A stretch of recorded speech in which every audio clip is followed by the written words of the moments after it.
So Reg Lindsay won his first golden guitar in 1974 for Male Vocalist of the Year with the song July You're a Woman. And he won again in 1978 for Silence on the Line and 1980 for The Empty Arms Hotel. He recorded 68 albums and released nearly 280 singles in a career that spanned nearly 50 years. In 1995, Reg suffered a massive brain hemorrhage while attending the Tamworth Country Music Festival. Oh, that's terrible. So this guy, Frank Ifield, he had a singing career. It started with the Tim McNamara show. Ever heard of that? Never heard of it. No. And in 1953, he recorded the Regal Zonophone with There's a Love Knot in My Lariat. And in 1956, he hosted his own television show called Campfire Favourites. He hosted It's Country Today, and that was a popular TV show featuring country music. In 1998, he released his first album, The Fire Still Burns. In 1994, Troy released Dream Out Loud, earning a Golden Guitar nomination for Male Vocalist, and followed that with his album Beyond the Dancing, which earned him his first Golden Guitar in 1996. True Blue. And he was born in a place called Quanbatuk. So you've knocked off for smoke on. Be back later. In the late 60s, he wrote a song called Old Man Emu, and he was talked into going into that TV show New Faces. He won his first Golden Guitar in 1985 with the song Queen in the Sports of Kings, and followed that with two more wins, 1986 for You Are My Guitar and Album of the Year, Road Through the Heart. Some of his many known songs: Raining on the Rock, Boomerang Cafe, Tropical Fever, Pipe Dream, Cootamundra, Wattle, Rip Rip, Wood Chip, Goodbye Blinky Bill, A Bushman Can't Survive, Galleries of the Pink Glass, The Shed, Wrinkles, and the list goes on. But we all know him for True Blue, don't we? This one's Pixie Jenkins. It says undoubtedly one of Australia's country music's most unique and delightful characters. I actually have never heard of Pixie Jenkins. What's that noise down there? I don't know. Everybody knows Chad Morgan. Well, you forgot his name out the front, so you don't. I did, but I knew who it was. I was going to say who it was, but I just want to make it look silly. The sheep from the Scrubby Creek. He hails from Wondai in Queensland. He did a stint in the Australian Air Force. Wow. There you go. He's also known as Australia's Clown Prince of Comedy. He had the Chad Morgan Show in 1960.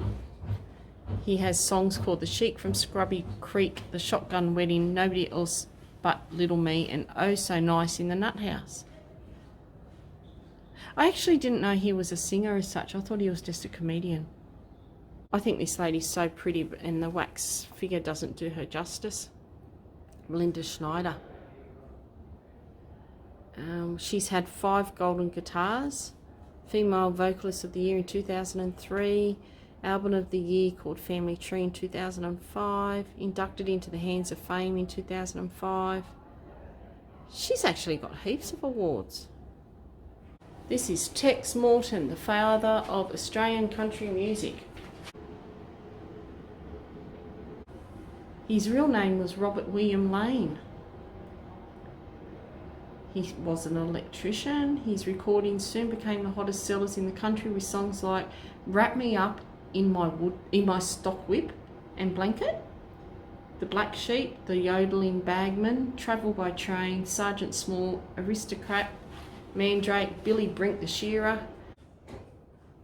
This one's Tim McNamara, also called the Forgotten Cowboy. His first recording was in 1948 with Going to the Radio Today, and it was sung in the movie Into the Strait. This is Gordon Parsons. He recorded before Slim Dusty. His first sides for the Regal Zonophone label were back to those rolling plains and the Australian Bushmen. That was in 1946. Good old Smokey Dawson. He was born Herbert Dawson. He was one of my favourites. Smokey Dawson. He made his first recording in 1941 with I'm a Happy-Go-Lucky Cowhand.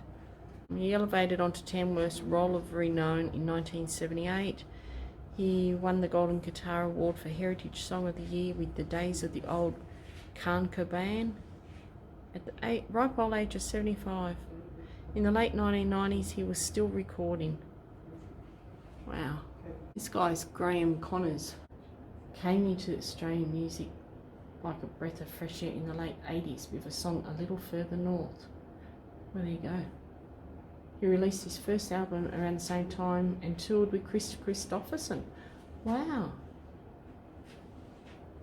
He also wrote a hit Hot Town for John English, and he released his first album in 1988 called North.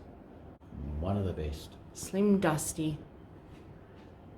I think he is the best, really. He released in 1946 When the Rain Tumbles Down in July. In 1950s, he started touring Australia. He spearheaded the musical genre called Bush Ballads and proudly stuck to his guns, releasing nearly 100 albums and winning over 30 golden guitars. That's huge, eh? Neat. And Jimmy Little, and winning over the country music crowds. He made his first recording, Mysteries of Life, in 1956. He continued recording career with El Paso and Denny Boy. So he covers like El Paso and Denny Boy, and came into his own with his recordings of Royal Telephone, which reached the charts in 1963. Buddy Williams began recording in 1939, releasing That Dappled Grey Bronco of Mine and They Call Me the Rambling Yodeler. And then he had songs with Where the White-Faced Cattle Roam, Whingy the Railway Cop, Music in My Pony's Feet, called Shirley Toms, also known as Australia's yodeling sweetheart. She was born in Toowoomba. You're such a good yodeler, John. Oh, I am. Jeez whiz. Her best songs are Memories of Mother, The Cowgirl Yodel, The Faithful Old Dog, and Mother's Old Red Shawl. Lee Kearney. In 82, he won the prestigious Star Maker Quest. In 1993, Lee took Tamworth and the Golden Guitars by storm, winning Song of the Year for Boys of the Bush. Where the boys run the bush and we're back in town. No? I love that song. Oh. You just spoiled it. No, that was the better version. Oh, okay. All right, well, there you go. Boys from the Bush, Male Vocalist of the Year and Album of the Year for his debut release. After you walk through the rooms with the wax figures, you come into the National Guitar Museum. And we'll take a look in here. They are pretty cool. They are. Down the back of the museum, guitars everywhere. All different shapes. This one here was designed by Paul Stanley from Kiss. Then you've got some Smokey Dawson stuff here. Pioneers, Tex Morton. Banjo used by... Oh, what did I say his name was, John? Keith Urban? Keith Urban. It was on the tip of my tongue. Brian May's mini travel guitar at the end there. Slim Dusty. So guitars all over the place. And a lot of interesting information written next to it.